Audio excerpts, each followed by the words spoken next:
Hi, I'm Kevin with Creative Digital Media, and in this video, we're going to take a look at local SEO for dentists.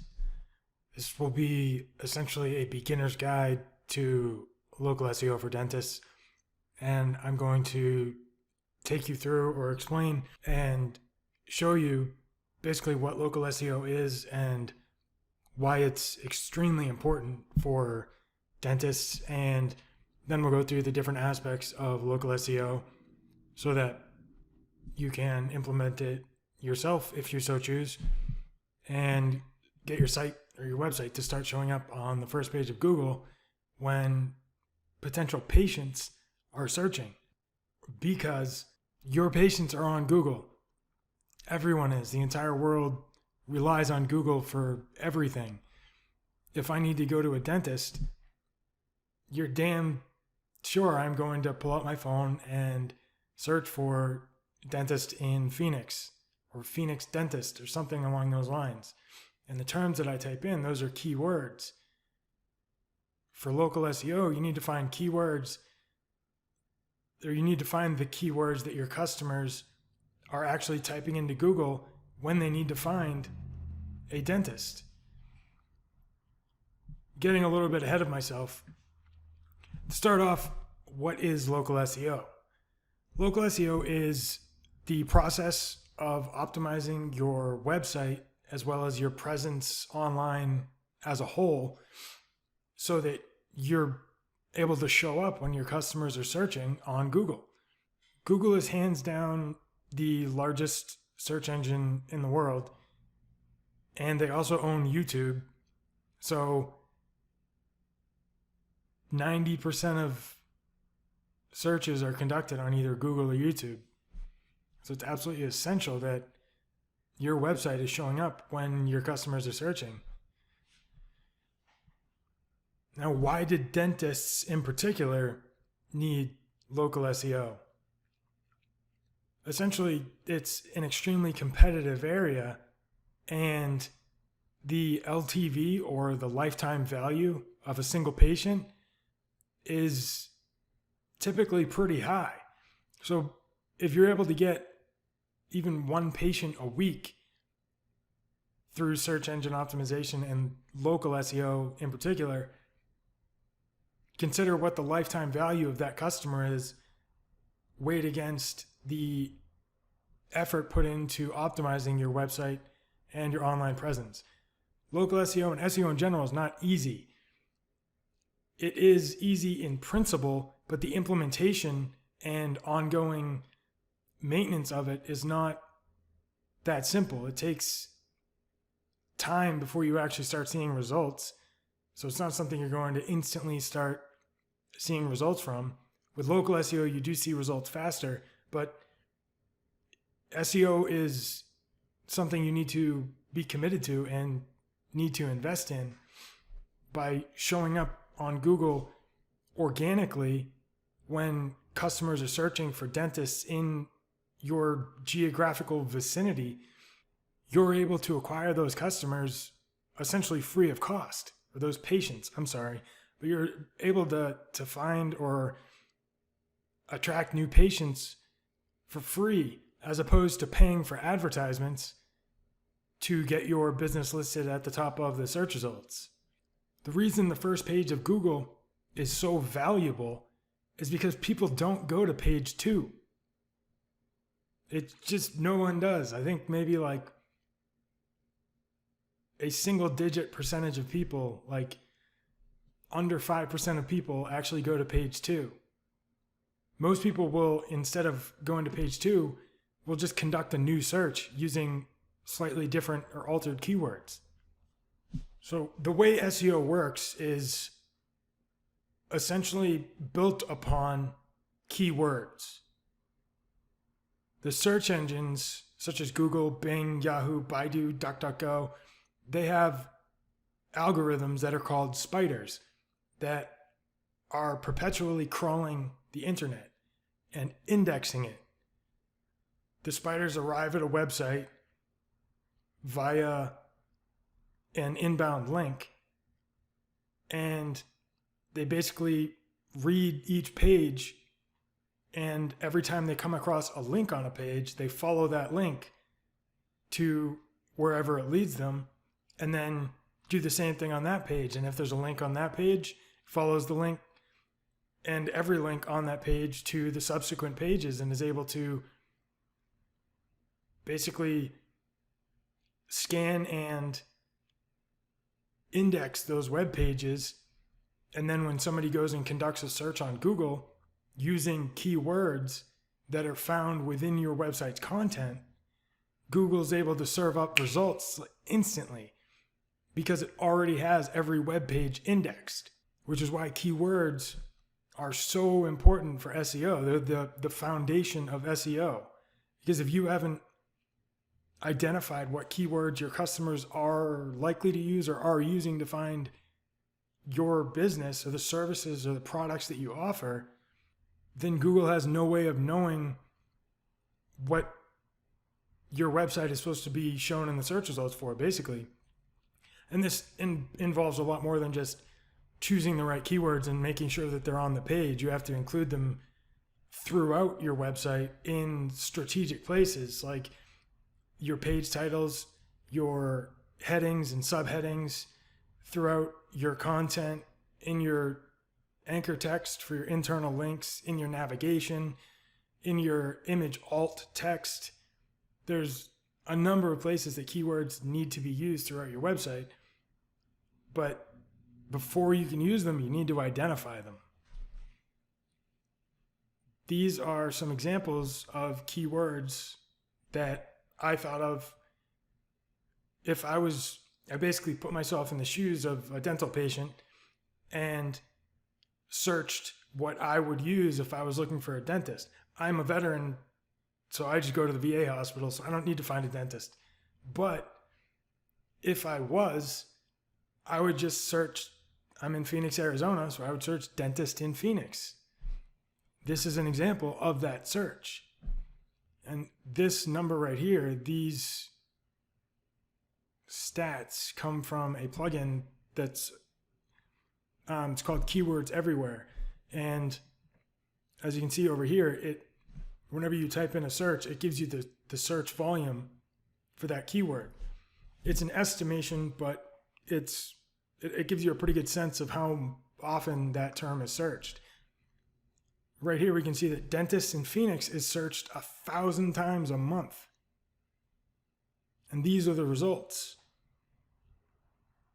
Just think of, that's one search term. So these websites showing up on the first page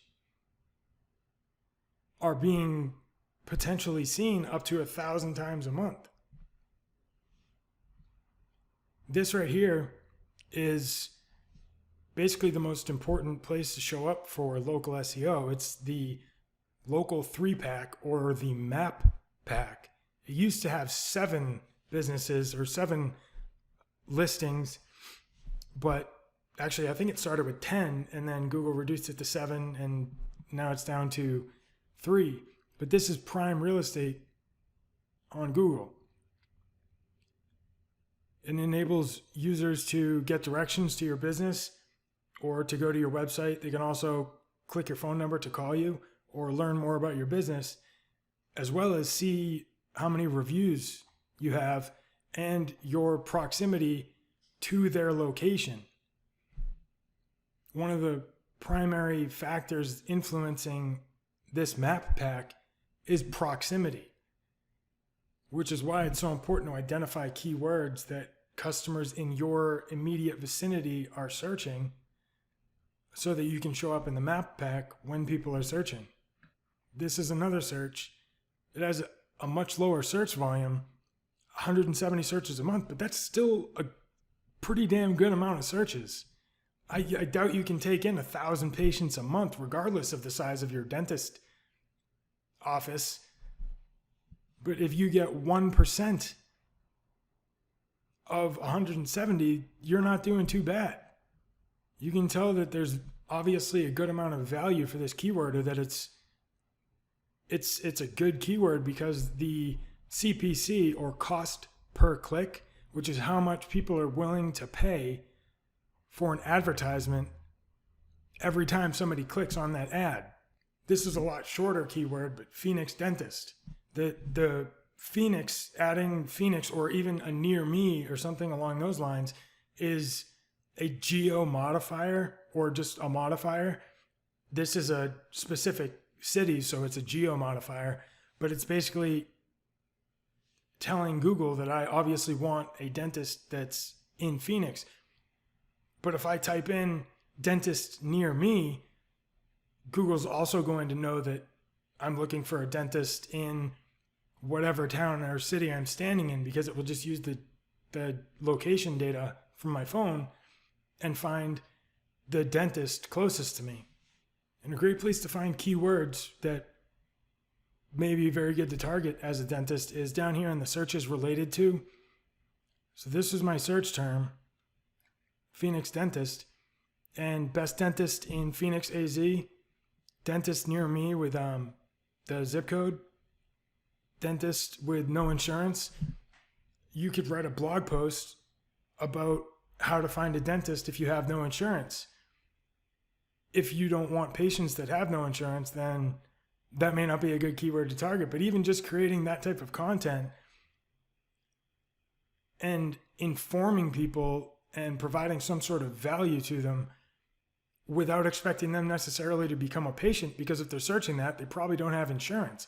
But you're still taking the time to create that content and obviously aren't expecting anything in return immediately. But down the road, that person may have gotten their dream job and now they have great insurance and they remember your business because they read a blog post when they needed to get their wisdom teeth pulled out or something like that. So you're the first place that they think to turn to when they need dental work done once they have great insurance. So investing in creating content around keywords that may not necessarily have a high commercial value presently or right now may still offer a return on those efforts down the line. You can see the amount of times like best dentist near me is searched. It's 2,300 searches a month.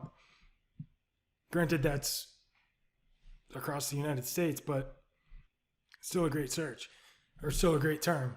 Another type of keyword that you want to focus on, and this is becoming more important, more prevalent, is keywords that are voice search optimized, or optimized for voice searches. What are voice searches? That's an excellent question. A voice search is basically a search that somebody speaks into their phone or their Alexa or their Google Home. The reason you want to focus on optimizing for these types of keywords is, one, they're on the rise. So people are searching using their voice a lot more.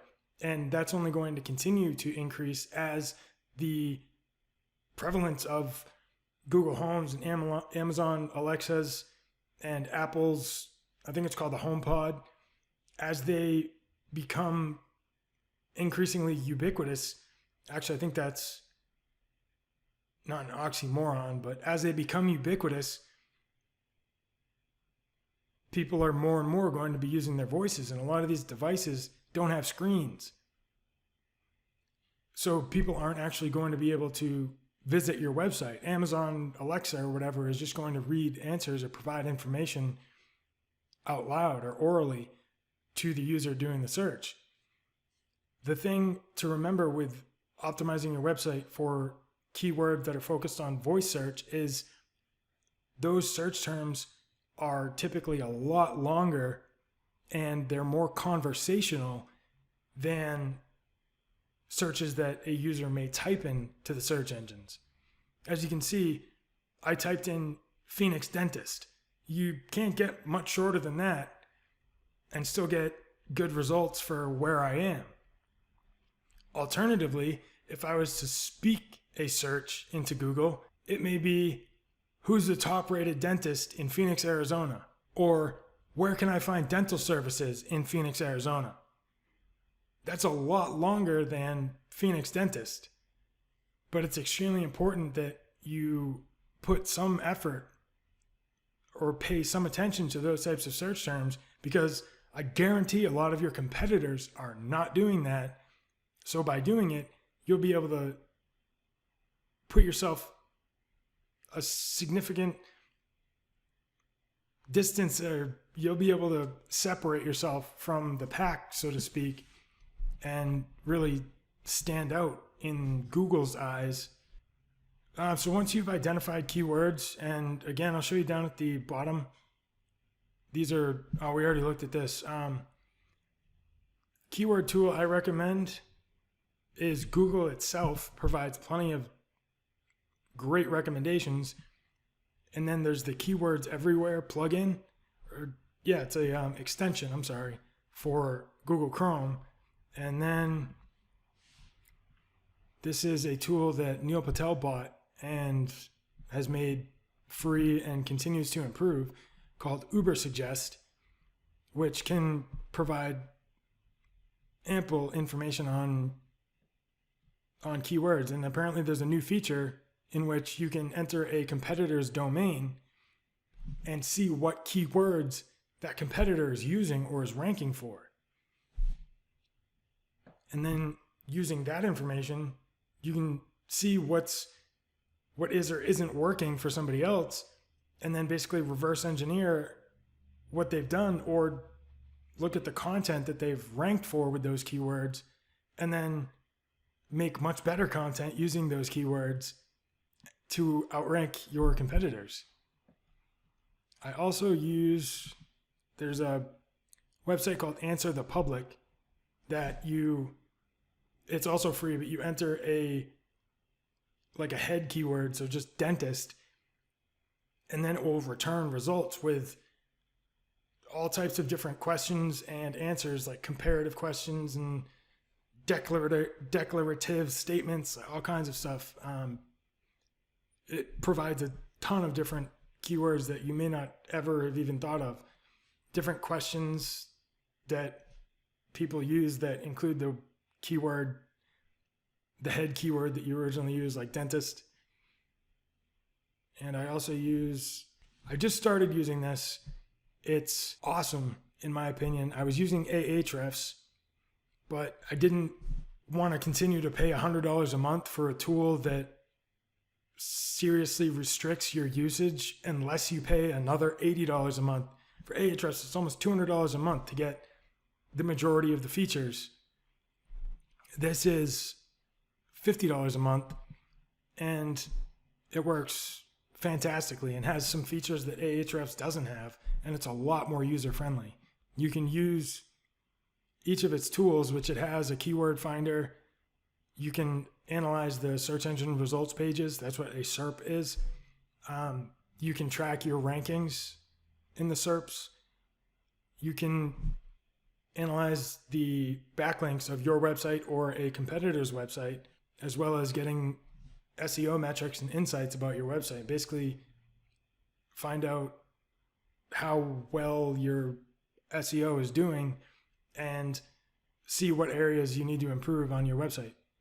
You can also put in somebody else's website to see, but you can use this tool. Basically, you get 5 free searches a day. So you can use, I think, 4 of these. I don't think you can use the rank tracking, but you can use the other 4, and you get 5 searches amongst all of the tools. So you can search for 5 keywords a day or whatever, or you can pay $50 a month, which I think is worth it. If you feel like paying for 12 months at a time, it's only $30 a month. But it's a fantastic tool. Highly recommended. I should become an affiliate for them, but I digress. This is Google My Business. For local SEO, it is mandatory. If you're trying to rank for local searches, if you are a small business or any business and you have a brick and mortar location or a brick and mortar store or a service area business, as in a plumber or an electrician, then you absolutely need a Google My Business profile. There's no question about it. It's a free resource or free system provided by Google that enables you to add or set up your business profile to ensure that Google has accurate and up-to-date information about your business, such as your business's name, contact information, a description of your business, the services that you offer, images or videos. You can create posts and advertisements similar to how you would on social media. The primary difference being that these expire in 7 days. So you have to come in and continue to repost either the same promotion or create a new one and publish it once a week. Setting up your Google My Business is very easy. If you can sign up for Facebook, you can sign up for Google My Business. All you have to do is click Manage Now and follow the prompts. After, it's only like 5 steps initially. Once you've completed those steps, Google will send you a postcard. On that postcard is a verification code. You'll receive it after a few days of the initial setup. Once you receive it, take the postcard and the verification code, go back to Google My Business, enter the verification code, and that will verify to Google or confirm to Google that you are at the location that you put into your profile. You don't have to include your business's location, as in like say your business's address is your house, but you don't want people to just show up at your house. You can choose not to display your address on your Google My Business. And when you've completed your Google My Business, essentially this provides Google with all the critical information about your business. And it will also enable this on the right. This is the knowledge panel, which once you've set up your Google My Business profile, you'll see this on the right. You may see it on the right if you've been in business for a while but have never done local SEO. You may have a knowledge panel that Google's automatically generated because your business has a presence online already.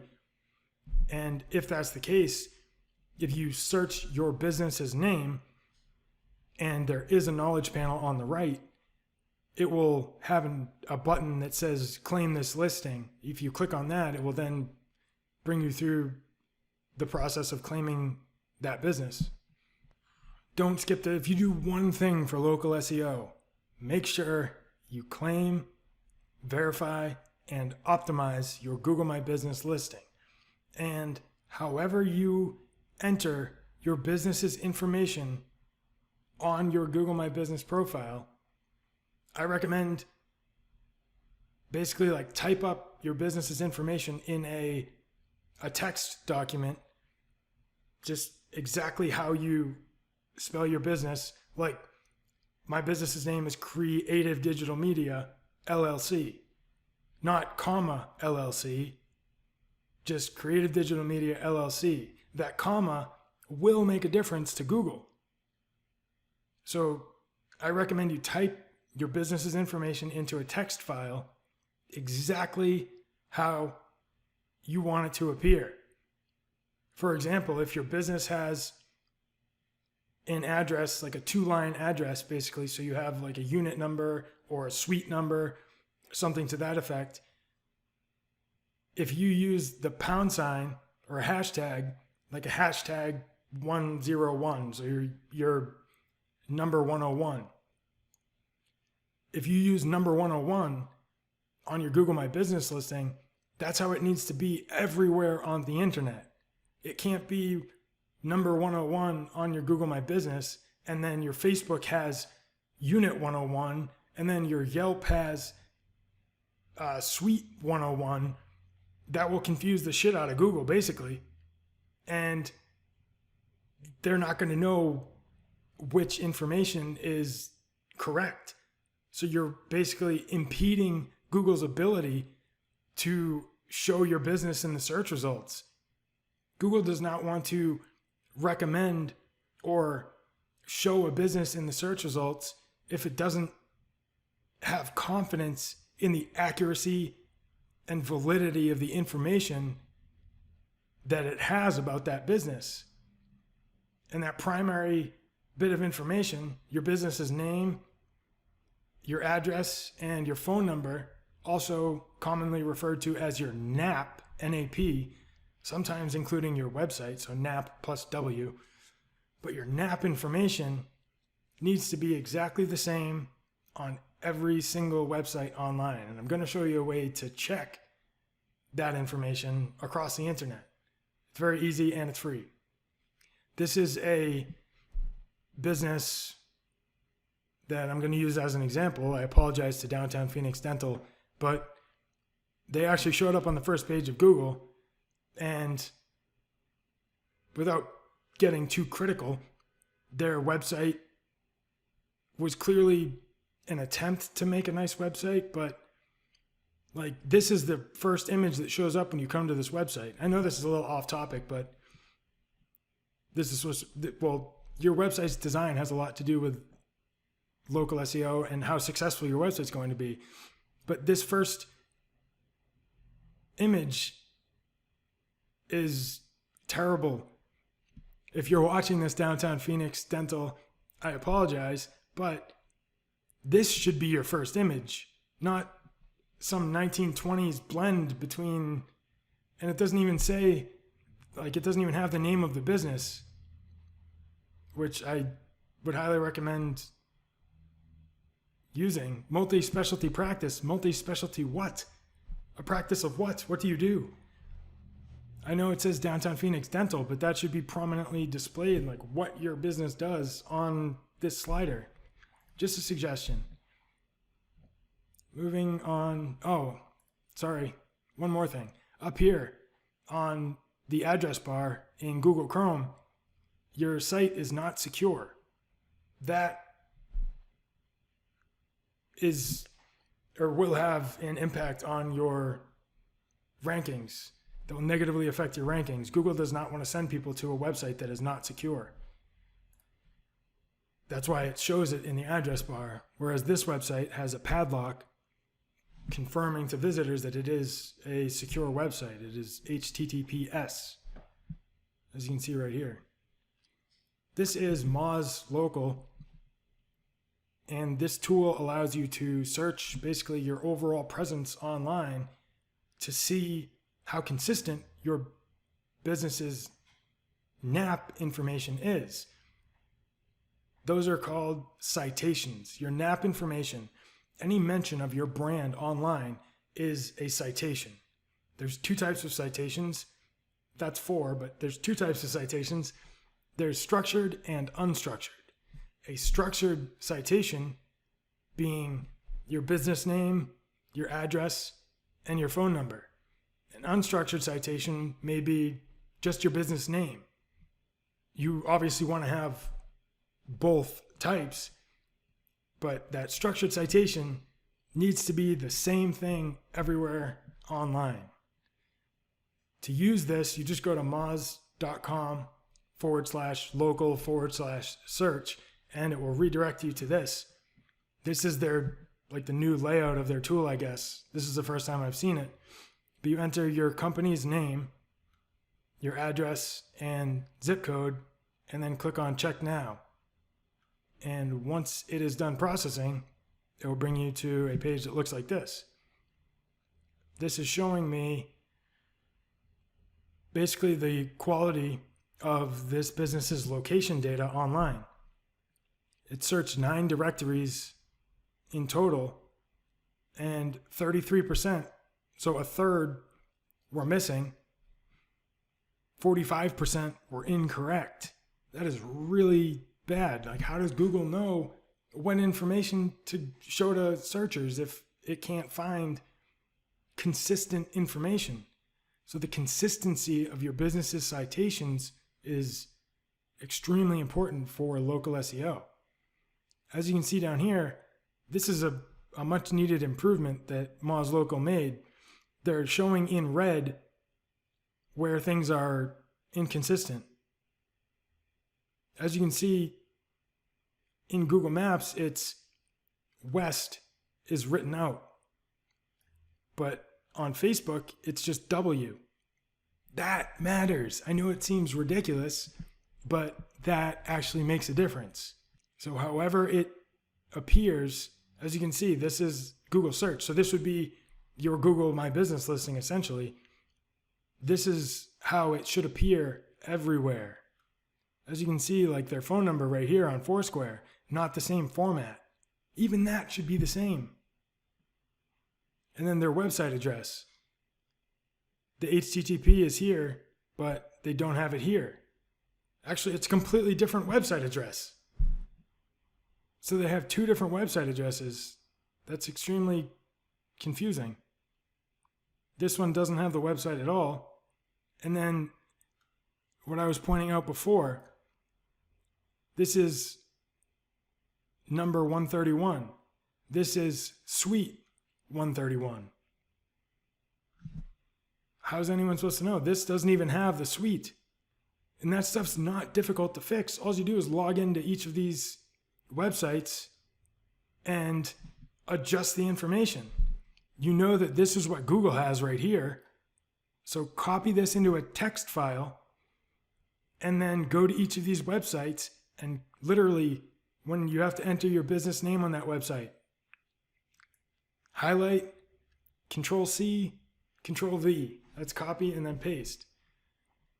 So you just literally copy straight from whatever Google has, or update the information on Google if it's incorrect, and then go to each of those websites and correct it.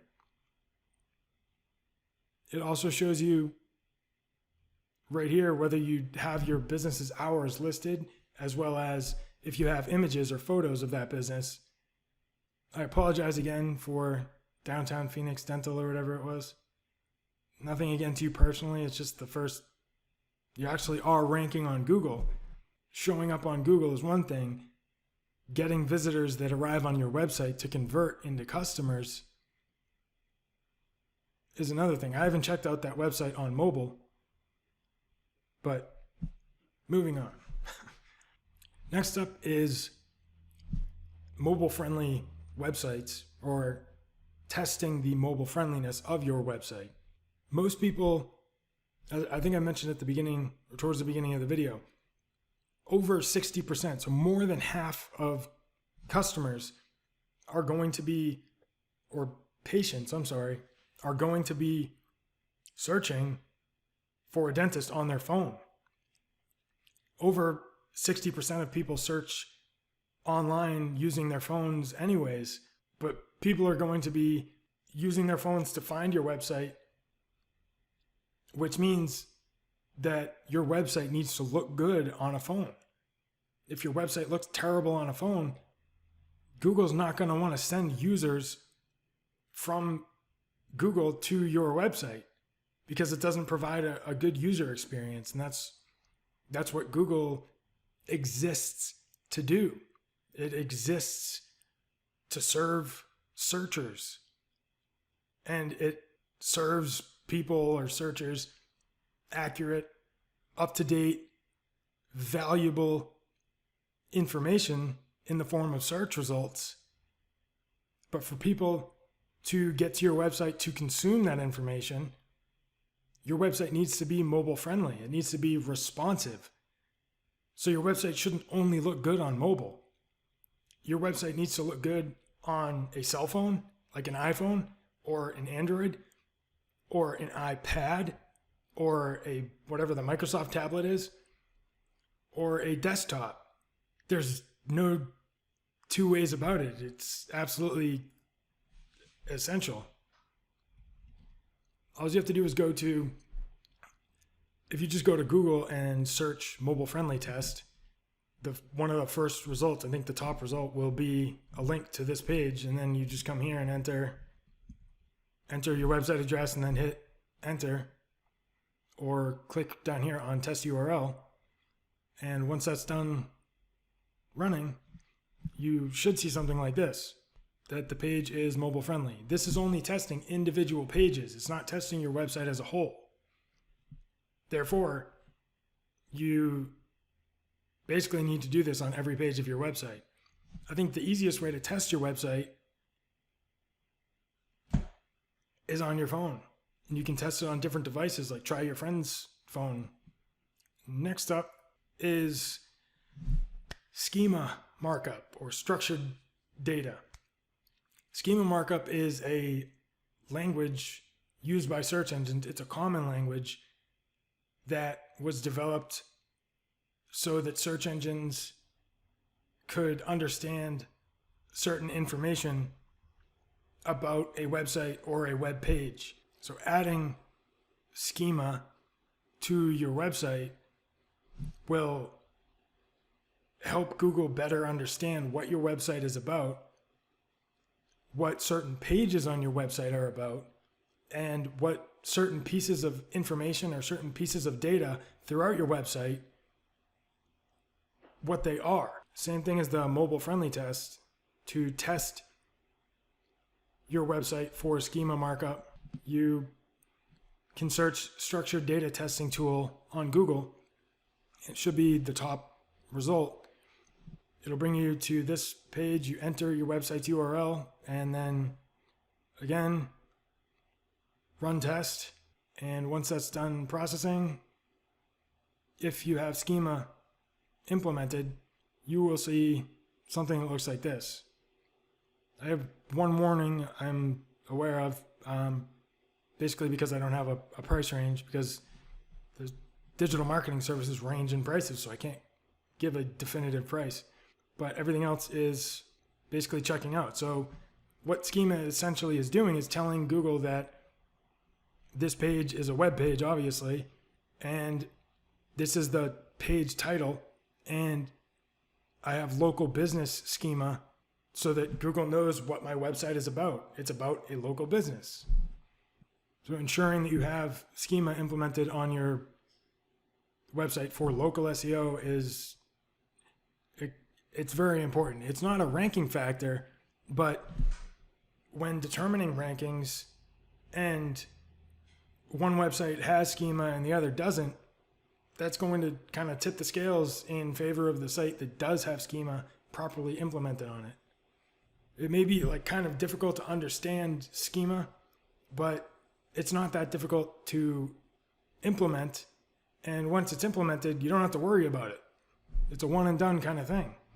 As I mentioned earlier in the video, this is on the right, the knowledge panel. And one of the great things that Google does is they make it very easy to get reviews from your customers. Most people read reviews online when they're trying to find a product or a service. I'm almost certain that if I was going to go to a dentist, someone that's going to be hacking around in my mouth, doing whatever, I'm going to want to know that that business has been reviewed or has positive reviews. I don't want to go to a dentist that has like 1-star reviews and no one has a good thing to say about it. But your patients aren't going to just run to Google and leave reviews. Most of the time, unfortunately, people that are leaving negative reviews do. They run right over and want to tell the world about how terrible you are. Positive reviews are just easy for people to forget to do.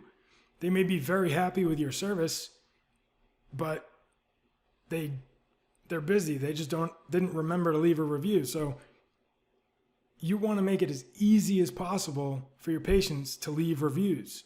One way to do that is basically you can type out instructions for how to leave a review and just hand it to customer or patients as they're leaving your office. Or you can send like a follow-up email to check in on them and include a link to leave a review on Google. It's easy to do. If you go to Google and search your business's name, and in your knowledge panel on the right, if you click on write a review, once this window pops up, you can then copy this URL and send this link. I would use a link shortener like tiny URL or bit.ly to shorten the link and send it in an email to your patients and just ask them to leave a a review. Once you ask, it takes people 2 seconds to leave a review. It's not a long process. And the more positive reviews you get, obviously the better that makes your business look, and to potential patients and to Google. If you're constantly getting positive reviews, and that sends a very strong signal to Google that you have like a lively, active, well-established business that's obviously doing something right, because you have customers leaving reviews, positive reviews all the time. That will significantly help get your website to start showing up in Google's search results, whether in the map pack at the top or in the organic results down here. And another important thing to note, or another thing worth pointing out in regards to reviews, you should try to respond to every review. If you can't respond to every review, at least respond to the negative ones. I can't stress that enough, because when you respond to the negative reviews, you're obviously not going to win over the person that left the negative review. But you may win over anyone that reads your reviews. So people that aren't your patients yet may come along and see a negative review that talks shit about you for 7 paragraphs. And then you respond, and you don't have to like kiss the reviewer's ass or like try and appease them or anything like that. I know a lot of people probably leave negative reviews because they're trying to get something out of it. Basically they'll leave a negative review at a restaurant in hopes that they'll then be comped a meal. Like they'll get something free out of leaving a negative review, because the business is hoping that by doing that, they're hoping that by doing that, the business will then turn around and be like, oh, we're so sorry. Come back in and we'll give you a free dinner. Da, da, da. That's a terrible way to handle negative reviews, because it's just going to perpetuate that behavior or encourage it. And other people may potentially see that. Basically, you just want to own your shit.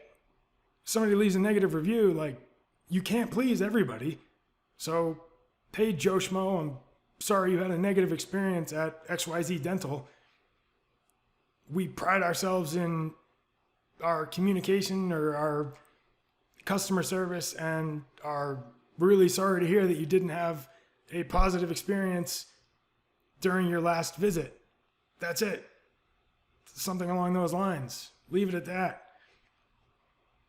But by seeing that attempt to not necessarily even like rectify the situation, but seeing that you're taking responsibility and owning the fact, or at least just acknowledging that somebody had a negative experience, that will go a long way in the eyes of potential patients later on.